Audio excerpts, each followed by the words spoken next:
எங்கள் பழைய மாணவர் சார்பாக புன்னரைப்பட்டு இந்த நன்னாளில் கௌரவிக்கிறோம்.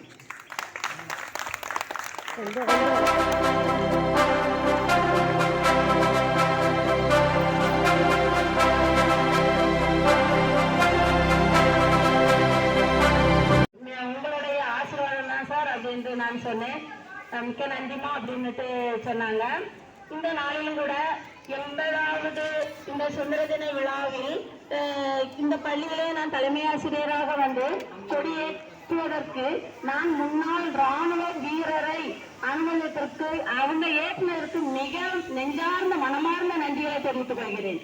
நம் நாட்டை காப்பவர்கள் ராணுவ வீரர்கள். நம் ஊரிலும் கூட 3 ராணுவ வீரர் 3 பேர் ராணுவத்தில் பணியாற்றிய 3 பேரும் இருக்கிறார்கள். அவர்களில் மூத்தவராகிய நபரை இங்கு கொடியேற்ற சுதந்திர தின விழாவில் கொடியேற்ற வைத்ததற்கு மிக பெரிய மகிழ்ச்சி அடைகிறேன். சும்மா இல்ல, நமக்கு சுதந்திரம் வாங்கி தந்தது சும்மா இல்ல, அதை கட்டி காத்தவர்கள் ராணுவ வீரர்கள். அப்படிப்பட்டவர்கள் இந்த பள்ளியில் வந்து ஒவ்வொரு நாளும் ஒவ்வொரு பிள்ளைகளுக்கு நல்ல ஒழுக்கத்தையும் ஆசிரியர்களுக்கு நல்ல அறிவுரைகளையும் வழங்கி வருகிறார்கள். உள்ள காலங்கள் எல்லாம் பெற்றோர்கள் எல்லாம் அவ்வளவு ஸ்கூலுக்கெல்லாம் வரமாட்டாங்க. இப்போ ஒவ்வொரு பெற்றோரும் வந்து பிள்ளைகளுடைய கல்வித்தரம் அதிகரிக்கப்பட வேண்டும், ஒழுக்கம் நன்றாக இருக்க வேண்டும் என்ற நோக்கத்தில் தான் எல்லாரும் வந்து பெற்றோர்கள் ஆசிரியர்களோடு மிங்கிள் பண்ணி இப்ப கல்வி திட்டங்கள் செயல்பட்டு கொண்டிருக்கிறது. அதை நாம் முறையாக பயன்படுத்தி பிள்ளைகளின் கல்வி பாதிக்கப்படாத அளவிற்கும் இப்பள்ளியில் 5 ஆசிரியர்கள் இருந்த இடத்தில் இப்ப 2 ஆசிரியர்கள் தான் பணியாற்றும் சூழ்நிலை வந்ததற்கும் காரணத்தை எடுத்துக்கொண்டு நாம் என்ன செய்ய வேண்டும்? பிள்ளைகளை வீடு வீடாக சென்று பிள்ளைகளை இப்பள்ளியில் நம் பள்ளி நம் பெருமை என்ற நோக்கத்தோடு நாம் அனைவரும் பெற்றோர்கள் அனைவரும் ஊர் மக்கள் மற்றும் கல்வியாளர்கள் தன்னார்வலர்கள் அனைவரும் கலந்து பிள்ளைகளுக்கு தேவையான எல்லாம் நீங்க ஸ்பான்சர் பண்றீங்க, வரவேற்கக்கூடியது. அதை முறையாக பயன்படுத்தி கொண்டு இருக்கிறீர்கள். நன்றி. இன்னும் பிள்ளைகளை அதிகரித்து இந்த பள்ளி வளாகத்தில் உள்ள அனைத்து கட்டடங்களிலும் மாணவ செல்வங்கள் நிரம்பி வழிந்து கல்வி பெற வேண்டும் என்று உங்களை மிகவும் பணிவுடன் நான் கேட்டுக்கொள்கிறேன். ஊர் பொதுமக்கள் அனைவரும் ஒன்று சேர வேண்டும். ஒற்றுமைதான் பலம். ஒற்றுமை இருந்தால் அனைவரும் தாழ்வு என்பது உங்களுக்கு அனைவருக்கும் தெரியும். அதனால் நான் ஒற்றுமையுடன் ஒரு சில கருத்து ஏற்பாடுகள் இருந்தாலும் முறையாக யாரிடம் பேச வேண்டும், எப்படி பேச வேண்டும் என்ற பேச்சை பேசி அதில் நாம் வெற்றி பெற்று பிள்ளைகளுடைய இந்த பள்ளிக்கூடம் அடைபட்டு விடக்கூடாது. இந்த பள்ளிக்கூடத்தில் நல்ல கல்வி தரத்தை நாம் ஏற்படுத்தி கொடுக்க வேண்டும் என்று உங்கள் அனைவரையும் கேட்டுக்கொள்கிறேன்.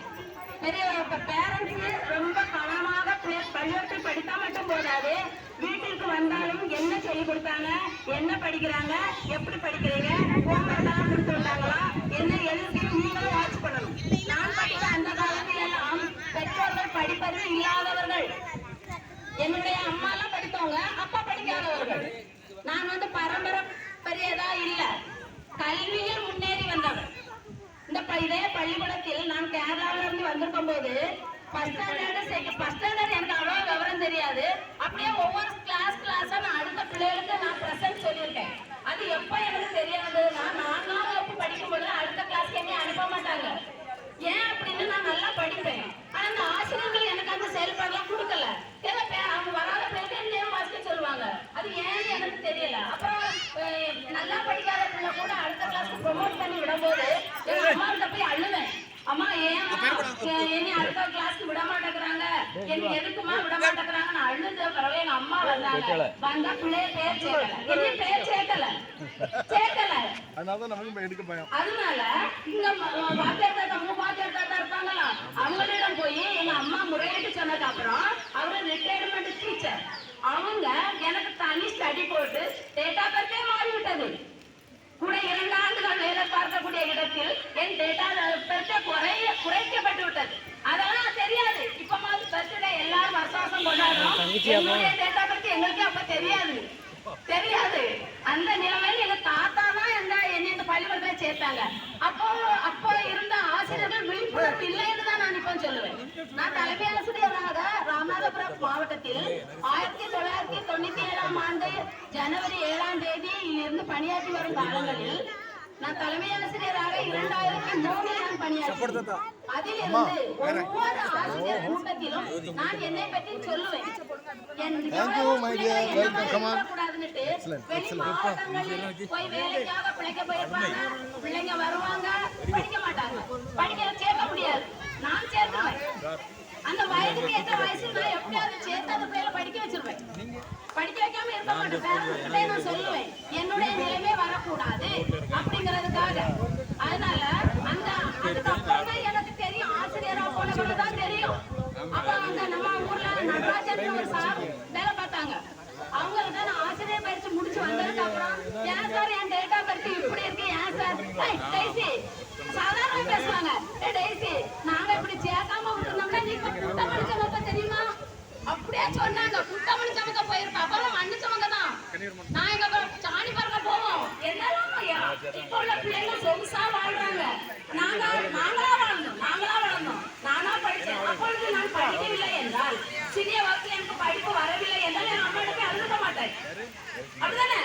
நல்லா படிச்சதுனால ஏமா அடுத்த கிளாஸ்க்கு விட மாட்டேங்கிறாங்க. இதே 8th ஸ்டாண்டர்ட் வர அந்த ஸ்கூல் இருந்திருந்தா நான் 8வது வரை என்ன ஆசிரியர் அப்ப வயது போயிருக்குமா? அப்ப யார் என்ன ஸ்கூல் போடுவா? ஏதோ பிரைமரியா இருந்ததுனால அப்பொழுதுக்கு நான் போய் கேட்டதுனால என்னை சேர்த்தார்கள். இன்று நான் நன்றாக படித்தேன். நன்றாக படித்து ஆசிரியர் பயிற்சி முடித்து வேலையும் கிடைத்தது. அதே பள்ளியில் தலைமை ஆசிரியராக இருப்பதில் நான் பெருமை கொள்கிறேன். அந்த இடத்துல முதலாக ராணுவ வீரர்கள் நான் பெருமகிழ்ச்சி அடைகிறேன். ராணுவ வீரர்கள் பணி சும்மா இல்ல, நம்ம இந்த நாட்டை காக்கக்கூடிய பணி. நம்ம இங்க ஒரு லேசா மழை பெய்தா கூட புழுங்கான சுருண்டு படுப்போம். வடக்க போக போக குளிரு, பனி நிறைந்த பிரதேசம். அப்படிதான் மக்களே, அதுல வந்து பயங்கரமா இருக்கும். உயிரை கொடுத்து ஆனா அவங்களுக்கு இத்தனை வருஷம் நம்ம ஸ்கூல்ல நம்ம சந்திக்கும் போது இவ்வளவு பேசுற மாதிரி தெரியல. அவங்களுடைய பணி சிறக்க மறுபடியும் நம்ம ஊருக்கு வந்தாலும் அவங்களுக்கு வேலை உண்டு. அவங்க ரிட்டையர்ட் ஆகி வரல, ரிட்டையர்ட் ஆகி கன்னடி எல்லாம் ரிட்டையர்ட் ஆகி வரல. அதுதான்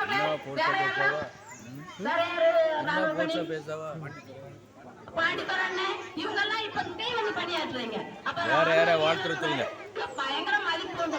அனைத்து ராணுவ வீரர்களுக்கும் நன்றி. ஹலோ தெரியாதுல பாருங்க, நீங்கள் ஒரு உறுதிமொழி எடுத்துக்கொள்ள வேண்டும். நாம் நன்றாக படிக்க வேண்டும். அம்மா அப்பாவை ஏமாற்றக்கூடாது, ஆசிரியர்களை ஏமாற்றக்கூடாது.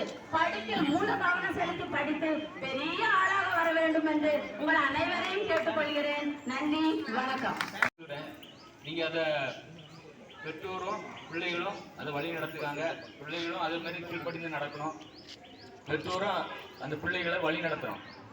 ஆசிரியர் மட்டும் வழி நடத்த முடியாது, பெற்றோரும் வழி நடத்தணும்.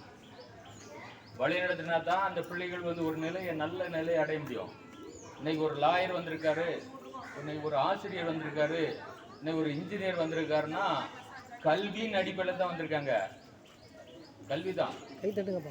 பொருளாதாரம்ங்கிறது பொருளாதார இந்த விஷயங்கள்ல வந்து நம்ம வந்து முன்னப்படி போக முடியல. பொருளாதாரத்தில் நாம என்னைக்கு உயர்ந்தமோ அன்னைக்கு தான் எல்லாமே கிடைக்கும்.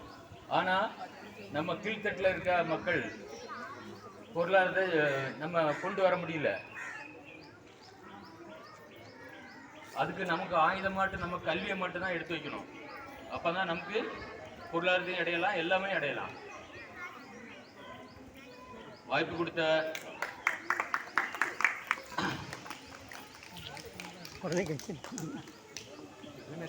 அனைவருக்கும் நன்றி, வணக்கம்.